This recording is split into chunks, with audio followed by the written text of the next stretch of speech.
Yang saya hormati Bapak-bapak yang ada di depan, terutama Bapak Kiai Gus Baha. Perkenalkan, nama saya Imran, asal dari Poso, Sulawesi Tengah. Alhamdulillah pada kesempatan hari ini kita diberikan nikmat oleh Allah untuk bisa bertemu dengan Bapak Kiai yang mungkin sahabat secara pribadi dan mewakili mungkin perasaan teman-teman semua di sini. Ada kerinduan, keinginan untuk berjumpa langsung dengan Kiai, dan alhamdulillah terlaksana dengan berkat dari Allah Subhanahu wa taala melalui bapak-bapak kita dari Densus bisa memfasilitasi. Pak Kiai, yang pertanyaan saya, kita ini kan teman-teman ini bahasanya ex napiter, pernah masuk dalam kesalahan kebencian terhadap negara. Bahkan diantara kita ini ingin membentuk negara sendiri, ya kan? Apalagi kami dari Poso, terutama MIT Mujahidin Indonesia Timur, itu pengen bentuk komunitas bahkan negara di Poso, gitu loh. Artinya ada kebencian-kebencian. Nah, bagaimana? Karena kami dulunya punya doktrin negara ini negara yang togut, gitu loh. Negara kafir yang wajib untuk kita perangi, kita musuhi, dan orang-orang yang berkembang kita, pokoknya kita basmilah sampai tegak negara ini, negara Islam versi kami saat itu. Nah, mungkin ada pesan atau ujangan nasihat untuk kami ini untuk semakin kuat, ataupun ada kisah-kisah ataupun ayat-ayat yang menjelaskan bagaimana kita itu harus sungguh-sungguh mencintai negara kita yang kita cintai ini. Kemudian yang kedua, Pak Kiai, terkait masalah ihsan ini seperti apa? Karena mahwal Islam, mahwal iman. Nah, ihsan ini kita mungkin yang belum terlalu kami pahami. Apa itu ihsan yang kata Nabi, anta'budullaha ka'annaka tarahu fa illam takun tarahu fa innahu yarak. Mungkin ada penjelasannya, Pak Kiai, Gus. Mungkin hanya ini yang dapat saya sampaikan. Assalamualaikum warahmatullahi wabarakatuh. Assalamualaikum warahmatullahi wabarakatuh. Nama saya Wildan dari Malang. Alhamdulillah hari ini bisa bertemu dengan Gus Baha, yang memang dari saya waktu di dalam udah ngikuti YouTube-nya pada masa itu. Dan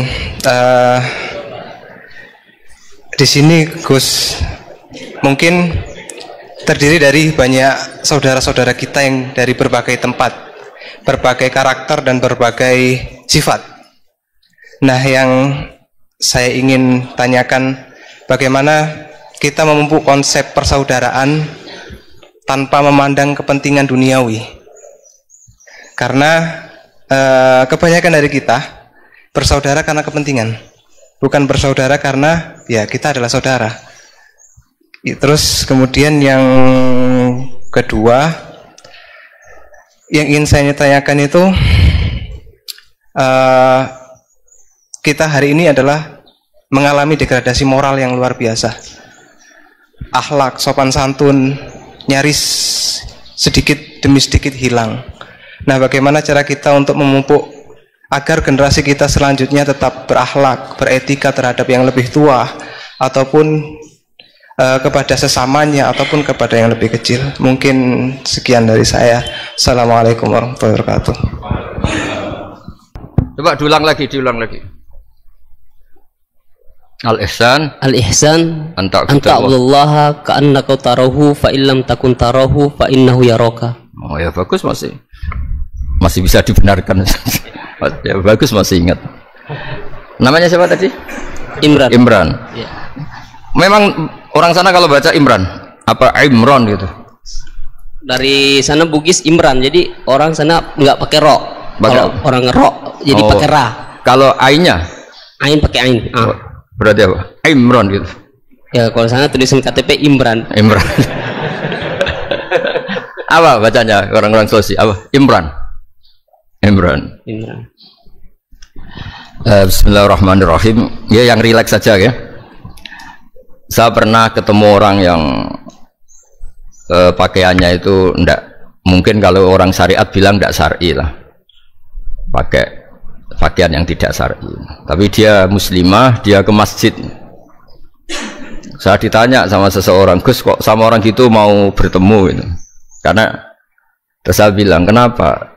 Dia pakaiannya ndak islami gitu. Oke, dia tidak pakaian Islam itu nyata, tapi dia ke masjid itu Islam, ya tetap sholat itu Islami. Ketika dia ingin sholat dan tetap sholatnya pakai takbir, pakai rukuk, pakai sujud itu Islami. Wong setelah di masjid ya pakai mukena, pakai. Kalau sama-sama nyata, Anda kan boleh ngingat sama-sama yang fakta. Gitu. Dia punya kesalahan dalam berpakaian, dia punya kebenaran dalam sujud, dalam rukuk, dalam ibadah. Dan itu tradisi Quran. Quran ya cerita fama ya'mal mithqala dzarratin khairan yarah wa may ya'mal mithqala dzarratin syarran yarah. Apa susahnya sih ingat dua-dua sisi itu? Sama bernegara atau bertetangga. Kita bayangkan jangan bernegara dulu, terlalu luas, bertetangga saja. Ukuran karena nanti sama, bernegara sama bertetangga itu hadisnya sama. Kita di kampung itu ya ada masjid dan orang-orang yang enggak sholat juga nyumbang masjid. Bahkan ada yang nyumbang masjid banyak terus tidak sholat karena keramik saya sudah sholat katanya. Saya pernah ketemu orang model gitu itu ya ada. Jadi tapi ada juga yang sholat terus tapi nggak pernah nyumbang masjid. Ya orang banyak. Intinya itu Allah itu punya tradisi, punya sunnatullah. Kebaikan ya dihitung, kejelekan juga dihitung. Dulu ketika Rasulullah SAW hidup bersama komunitas yang majmu', itu sebetulnya permintaannya Nabi jangan halangi kami saat mau beribadah. Dulu sampai perang karena mereka menghalangi. Sebenarnya problem mereka wa yasudduna an sabilillah, menghalangi. Sebenarnya kalau dulu saling toleransi ya nggak ada masalah. Artinya ketika Anda ingin sholat di Indonesia agak dihalangi, ingin pengajian nggak dihalangi, sebenarnya ini nggak ada masalah. Ya soal ada kebaikan, ada keburukan ya mulai Nabi Adam sampai sekarang sampai kiamat. Itu cara pandang. Jadi cara pandang kita terhadap orang lain itu harus hal-hal yang nyata. Kalau kesalahan mereka nyata, kebaikan mereka juga nyata. Kenapa kita hanya ingat sisi yang jelek, tidak ingat sisi yang baik? Saya sering cerita ke santri-santri saya, setiap saya pengajian diundang orang di mana-mana itu saya mesti istighfar. Karena nggak ada pilihan. Saat saya datang ke pengajian di Sulawesi, misalnya saya tinggal ngaji di sini. Saat saya ngaji di sini, ninggal undangan yang di sana. Hidup itu tidak banyak pilihan, meninggalkan kebaikan, melakukan kebaikan. Artinya gini, dalam kebaikan saja ada kebaikan yang ditinggalkan. Apalagi dalam kejelekan. Makanya di sini ada pepatah terkenal dalam ilmu tasawuf tuh. Wastighfaruna yahtaju ilal istighfar. Saat Anda baik saja butuh istighfar. Bapak saya kalau guyon gini, Mas Sofyan. Ada imam istiqomah jadi imam masjid sampai tua sampai batuk-batuk itu bagus istiqomah, tapi itu masalah kata bapak. Akhirnya nggak kaderisasi katanya. Itu istiqomah apa nggak mau diganti orang lain katanya. Ada kiai dai di mana-mana, itu mesti orang muji, oh itu dai di mana-mana, laris nggak pernah di rumah, pondoknya pasti bubar itu karena ditinggal. Jadi kebaikan seperti ada orang sering sowan kiai, wah itu malah lebih masalah lagi kan. Kadang kiainya pas istirahat, yang disalamkan template uang jatah susu anaknya. Hari itu waya tagihan malah lari sowan kiai. Nah, harusnya di rumah ada berdoain tagihan listrik entah apa. Jadi makanya di hikam itu terkenal kata-kata manusia itu siapa? Manusia itu mangkanat mahasinuhu masawiyah fakih falatakunu masawihi masawiyah. Manusia itu orang ketika baik saja salah, apalagi pas salah. Coba saya misalnya pidato begini, di atas panggung saya orang alim pidato nasihati orang. Di saat yang sama seperti yang tanya Mas Wildan tadi ada agak sopannya. Di situ ada mungkin orang yang lebih sepuh timbang saya. Masa lebih muda kok di atas? Yang di bawah lebih tua. Ada agak sopannya. Mau nggak pidato disuruh, mau di atas disuruh, nggak sopan sama yang. Tapi misalnya yang paling sepuh pidato nggak pernah ngaji kok pidato terus gimana? Artinya ketika kita baik saja ada salahnya, apalagi pas salah. Sebab itu ajaran Rasulullah itu suruh berdoa Rabbana dzalamna anfusana. Sebelum minta itu merasa ya Allah kita ini mendolimi diri kita sendiri. Karena dalam pilihan-pilihan itu pasti ada salahnya. Coba misalnya Anda bangun masjid habis 2 miliar. Yang harusnya 1 miliar sudah jadi. Terus nanti suatu saat ketemu Allah ditanya. Itu ada orang miskin, fakir miskin, yatim. Andai kan kamu sumbang 1 miliar itu sejahtera semua. Gara-gara kamu bangun masjid terlalu mewah. Ya tapi kadang-kadang orang kebaikannya itu orientasinya bangun masjid, gak tertarik nyumbang fakir. Saat itu cara berpikir gitu mau apa? Tapi kalau dia kumo luhur manusia terbaik karena bangun masjid 2 miliar, coba diaudit secara kepentingan syar'i. Penting mana dengan ngasih makan fakir miskin? Penting mana dengan menikahkan janda misalnya? Penting mana dengan pendidikan? Apa artinya masjid mewah orang nggak tahu halal haram, nggak tahu najis, nggak tahu cara sesuci, nggak tahu cara adzan yang benar. Terus penting mana untuk beli kitab sama dipakai masjid? Apa artinya beli kitab apa tapi nggak makan? Penting mana makan sama beli kitab? Ada auditnya. Makanya manusia itu ketika baik pun disuruh istighfar, apalagi ketika salah. Nah dengan perasaan seperti itu kebencian pada orang lain luluh karena potensi baik pada orang lain ternyata tinggi dan potensi salah ke kita juga tinggi. Nah dilatih gitu. Jadi di Ihya itu ada kitab tawaduk. Kitab tawaduk itu dilatih ketemu orang tua.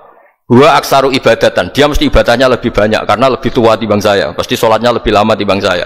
Ketika Anda sudah tua melihat anak-anak, huwa aqallu minni maksiatan, mesti maksiatnya tidak banyak karena masih kecil. Terus ketika melihat orang fasik maksiat, la'alla wa yatubu alaih fa inna wa tawwabur rahim, mungkin Allah memberi tobat, bisa saja. Umar itu ingin bunuh Nabi, tapi Allah memberi tobat. Yang sowan kiai saja tidak mesti dapat tobat. Umar ingin bunuh Nabi, tapi Allah memberi tobat. Akhirnya ya tobat jadi Islam yang baik. Dalam sejarah Wali Songo, Kalijogo sowan Sunan Bonang itu ingin garong, tapi malah jadi muridnya jadi wali. Kalau Allah sudah menghendaki tidak ada ya. Perang Uhud orang Islam kalah itu karena panglimanya siapa? Khalid bin Walid. Tapi dia malah yang dapat hidayah. Nah sama orang yang sekarang Anda benci bisa saja Allah merencanakan ada apa? Hidayah di situ. Dan kita yang merasa benar jangan saja ada rencana Allah bikin kita su'ul khotimah, naudzubillah min dzalik, kan tidak pernah tahu. Nah, dari tidak pernah tahu itu orang diusahakan tawadhu. Wa ma adri ma yuf'alu bi wala bikum, kita tidak pernah tahu. Makanya meskipun saya ini kiai terus kata orang banyak itu ketok, kalau istighfar ya nangis betul ya. Cuma kan nggak perlu di depan umum. Nanti ada penampilan kan ribet kan nanti. Sudah nangis nggak ikhlas, nggak mutu. Ya gitu ya. Yang Mas Wildan tadi apa pertanyaannya diulang? Selain masalah akhlak tadi. Tentang bagaimana cara kita bersaudara tanpa memandang kepentingan duniawi. Nah, ya makanya tadi saya bilang bernegara itu pakai hadis. Misalnya Nabi pernah ngendikan kamu itu punya 3 tetangga, yang satu punya 3 hak, yaitu dia tetangga kamu, dia seagama kamu, dia sesaudara kamu. Jadi ada 3 hubungan, seagama, sesaudara, dan tadi apa? Dia tetangga kamu, dia seagama dengan kamu, dia masih kerabat kamu. Terus ada tetangga yang punya 2 hak, yaitu dia tetanggamu, seagama dengan kamu, tapi tidak sekeluarga dengan kamu. Terus ada tetangga yang punya 1 hak, dia ada keluarga kamu, dia ada seagama dengan kamu, tapi tetap punya hak karena itu tetangga kamu. Dan itu kata Nabi semuanya berhak kamu baikin, karena ada hakul jar.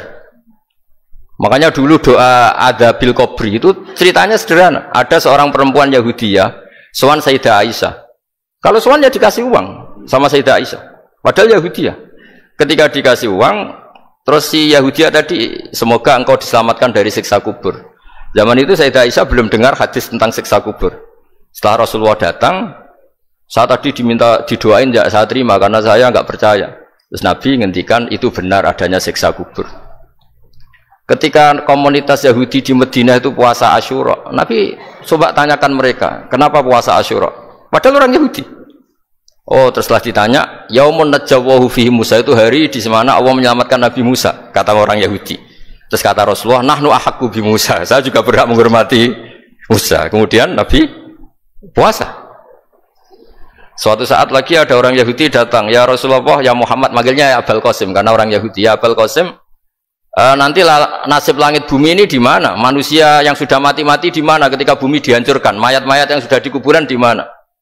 Terus orang Yahudi tadi bilang, Inna woha wadu as-samawati ala dzih wal arodina ala dzih. Soalnya Allah itu bisa saja mengelola langit bumi yang sudah hancur gini-gini. Nabi itu tertawa-tawa. Dalam sebuah riwayat disebut hatta badat nawajidu. Tertawanya Nabi itu lepas sampai giginya kelihatan. Kata rawinya tasdiqan liqaulil khabri, karena Nabi membenarkan orang Yahudi tadi. Jadi intinya dalam banyak hal itu ya dicari kesamaan. Makanya kalau interaksi dengan kelompok lain, kata Nabi, la tusaddiquhum wa la tukadzibuhum. Kamu jangan mengiyakan, juga jangan menolak. Kamu tolak jangan-jangan pas yang sama dengan ajaran kita. Kamu benarkan jangan-jangan yang tidak sama. Ya sudah, kalau nggak sependapat ya jangan ngambil sikap. Nah, itu juga yang dipraktekkan Rasulullah SAW. Nabi yaqumu lailatan yuraddidu hadil ayat. Nabi pernah sholat 1 rakaat hanya ngulang 1 ayat. Itu aja agak selesai. Yaitu ngulang-ngulang ayat. Fa'aqulu kama qala al-abdus sholeh in tu'adzibhum fa innahum ibaduk wa in taghfir lahum fa innaka antal azizul hakim. Pun Gusti kula nyerah. Semua ini hamba jenengan, monggo jenengan napakno sing duwe jenengan. Intinya itu ini wilayah jenengan, ndak wilayah saya. Nah, kadang-kadang kita sebagai manusia itu jumawa seakan-akan itu wilayah kita. Kita nyiksa terserah kita, mengampuni ya terserah kita. Padahal tidak milik kita. Dunia ini milik Allah Subhanahu wa Ta'ala. Makanya yang terakhir saya ijazahkan ijazah bapak. Bapak saya itu orang hafal Quran, alim tapi lucu, senengannya guyon. Kalau ngajarkan saya tauhid, tasawuf itu gampang. Hak, kamu punya tetangga, punya Innova. Terus kamu berpikir, kamu miskin berpikir, itu pajaknya saja berapa? Kalau apa itu bannya sudah halus itu gantinya kayak apa, kalau rusak kayak apa. Terus kata bapak, ngora melok duwe kok mikir, ndak ikut punya kok mikir. Terus coba kamu nggak ikut punya Alphard, terus saya mikir, wah itu pajaknya berapa Pak Martinus, bisa dipakai beli motor kan, pajaknya apa? Alphard ini. Oh nggak ikut punya kok. Nah, dunia itu rawekmu, mau pikir lah apa ono sing duwe. Maksudnya dunia itu milik Allah, apa kamu pikir itu milik yang punya gitu. Nah, itu yang dimaksud dalam ilmu tasawuf, da'it tadbir fama qoma bi ghairuk la tuqim bihi nafsak. Sudah kamu tidak usah ikut campur, itu wilayahnya Allah gitu. Karena wong enggak ikut punya kok ikut mikir. Anda benci orang, benci sekali karena dia tauhid misalnya. Jangan-jangan Allah punya rencana memberi hidayah dia. Atau Allah punya rencana dari dia keluar orang-orang Islam yang soleh. Makanya ketika Malakul Jibal, ya Rasulullah saya disuruh Allah, terserah engkau. In syi'ta an udbiqa alaihim al-akhshaban. Kalau engkau mau orang-orang yang mendustakan kamu saya hancurkan. Apa jawabannya Nabi? La, jangan. Bal arju ayyukhrijawah min aslabihim ma ya'budu wa la yusyriku bihi syai'an, itu di Bukhari. Enggak, bisa saja sekarang dia kafir, anak turunnya jadi Islam. Dan betul. Abu Jahal punya anak Ikrimah, Abu Lahab punya anak Darrah. Walid itu musuh besarnya Nabi, punya anak Khalid. Ya sudahlah, kita selalu berharap bahwa ini wilayahnya Allah. Sudah kita berharap. Agama ini bagi yang selalu punya harapan. Limangkan yarjuwa, orang yang selalu punya harapan. Kita berharap tambah hari tambah baik, tambah damai, tambah kondusif, tambah segalanya baik. Dan saya seperti ini juga ingin ikhlas dan akan selalu ikhlas. Ya saya sering bilang kalau pejabat mau sini itu sering tak ngel-ngel. Saya ini sudah ingin Indonesia itu baik itu tanpa diminta. Kalau diminta itu malah seakan-akan saya belum melakukan. Ini kan. Sudah saya lakukan kok baru minta, karena ini wilayah kita semua, artinya ingin baik itu keinginan kita semua, status kita. Kata Sayyid Zabidi dalam kitab Ithaf, keinginan baik itu syakhsiyatuk wa hakikatuk. Itu kamu sekali. Manusia itu kan kata Allah Ta'ala, saya pertama menciptakan manusia itu khunafa, orang yang berkeinginan baik. Baru digoda setan terus macam-macam. Jadi keinginan baik itu hakikatuk wa syakhsiyatuk. Itu kamu sekali. Ingin baik itu kamu sekali. Itu status kamu katanya. Makanya orang preman kayak apa, mabuk kayak apa, ada orang kecelakaan, pikiran pertama itu nolong. Itu yang normal. Soal ada kasus, pikiran pertama ngambil HP-nya itu 0,0 sekian persen. Jadi pikiran pertama mesti nolong itu. Karena itu syakhsiyatuk wa hakikatuk. Ya, ngoten mugi-mugi barokah sedanten. Assalamualaikum warahmatullahi wabarakatuh.